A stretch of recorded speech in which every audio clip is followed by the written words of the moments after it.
Hi guys, it's Jen here and welcome to Jen's World About Art. So today I'm going to do a drawing and painting of a tiger for you. I'm just, the second I'm drawing in his outline, and as you can see I'm using circles just as a guide for the shape of his face, because big cats have really unusually shaped faces, and because he's on a slight angle, it makes it easier for me to see proportions. So I'm just drawing in his head now with my mechanical pencil, and just generally popping in his stripes and his crinkles on his nose because he's snarling, and just drawing the lines around the back of his head, popping his cheek fluff in. So I'll be using watercolours and ink today. So I'm trying a new technique that I've just learned myself, which is using a brush with ink, because I've been using dip pens. So have a bit of fun today and experiment with using a brush. But what I'll do first is finish off these lines. And as you can see, he's sort of back to us. So he's got his head up in the air, and he's sort of 3/4 facing away from us. So now I'm drawing in with my microns. So I'll just do the basic outline of his face shape, or his whole body shape that I've done. Just fill in all his stripes and pop a bit of fur around the edge. But I'll do all that with my microns and just get the outline in.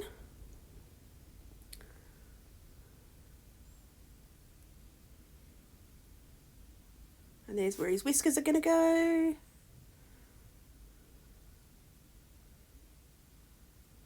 So you keep on with the lines. So I've been having some fun playing with the ink. It's really a beautiful medium, so I highly recommend giving it a go. If anyone hasn't tried ink before, it's lots and lots of fun. Okie doke. So now I'm going to rub out all the pencil marks. Whoop, forgot his teeth, got to stick them in. Rightio. So now, get out my schminky paints, and I wet the paper all over, or the tiger all over. And I go in with a bit of orange I've mixed also, I think it's cat orange, and I've also mixed that with a little bit of yellow ochre. And I take that all over his whole body, except leaving little areas that were white. So now I go in with a slightly stronger mix of the same colour. Just still leaving the highlighted areas, the lighter areas on the paper. So now I'm putting in a little bit of transparent sienna over the top.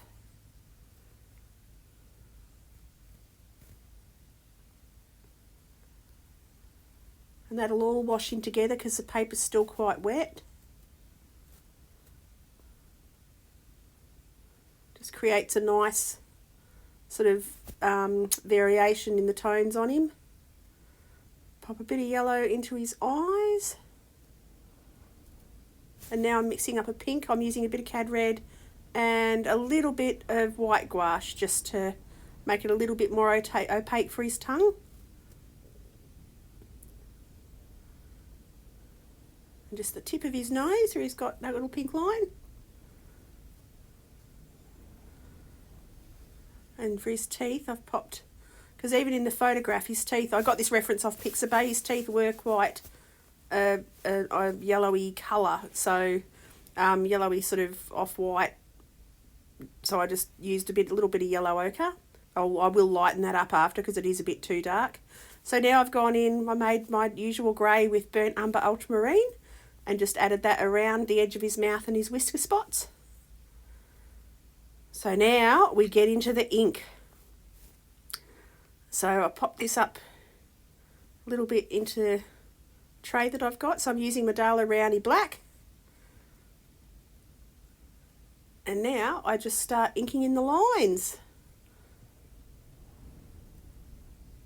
And take that all around. It's beautiful. I've added a little tiny bit of water, just a couple little brush dips of water into the ink, just to make it flow a bit better. So I put that in all the areas that this tiger's going to have black. And I love the contrast it's creating. I just love how strong the black ink is. It's just so nice against the watercolour. It just gives it some real life. I love it. So now I'm just doing more of these stripes around and a fur around the edge of his ear. And yeah, the brushes are really easy to clean off. I was quite surprised because I thought, oh, it's ink, it's not going to come off so easily. But I literally just wash it off in soapy water and my brush is as good as new. So yeah, it's not harsh on the brushes. If you clean it immediately after you've used it, it's really good. And I have a pot of water next to me that I constantly dip back into to clean every so often. So yeah, just keeps the brush in good order. And I'm using just a watercolour brush as well. So it's one of my older reasonable quality watercolour brushes. But yeah, I'm just saving it just for ink now.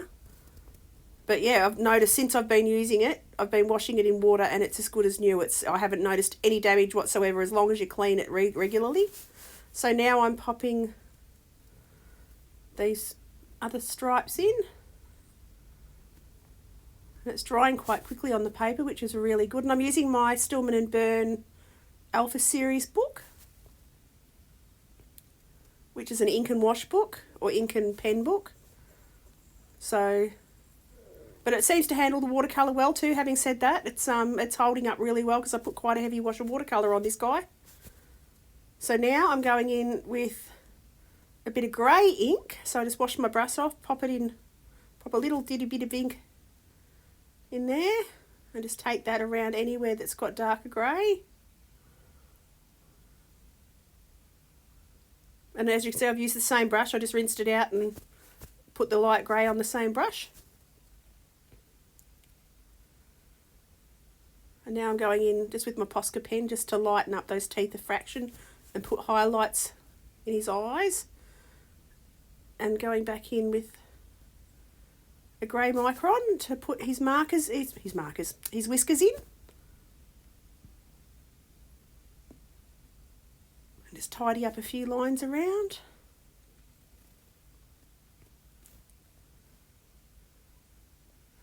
And now I'm just going back in over the top with a bit of Posca pen again, just to mark in the furry bits. And rub the ink off my table. Because I managed to get ink on the bottom of my pan thing. And yes, I am incredibly messy, so I always get ink everywhere. Yeah, the other day I had a thing in my hand and I was talking really expressively with my hands and I managed to get ink all over my face and my neck because it flicked off the brush. So that was a bit of fun. But anyway, luckily it washed off with soapy water. So yeah, so now I'm just going back over the tiger with a little bit of a yellow ochre mix. Or it is just yellow ochre, just to darken up, put a bit of warmth into his fur across his back. So yeah, just finish off adding the yellow ochre across everywhere. Gives him a bit more dimension, which is really cool.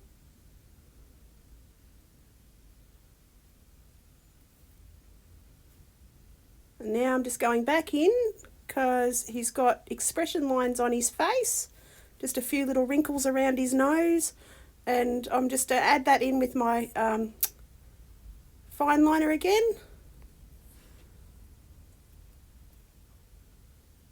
And take that all around his forehead, just double checking everywhere. Anyway, I hope you like this tiger and I hope you've enjoyed my video.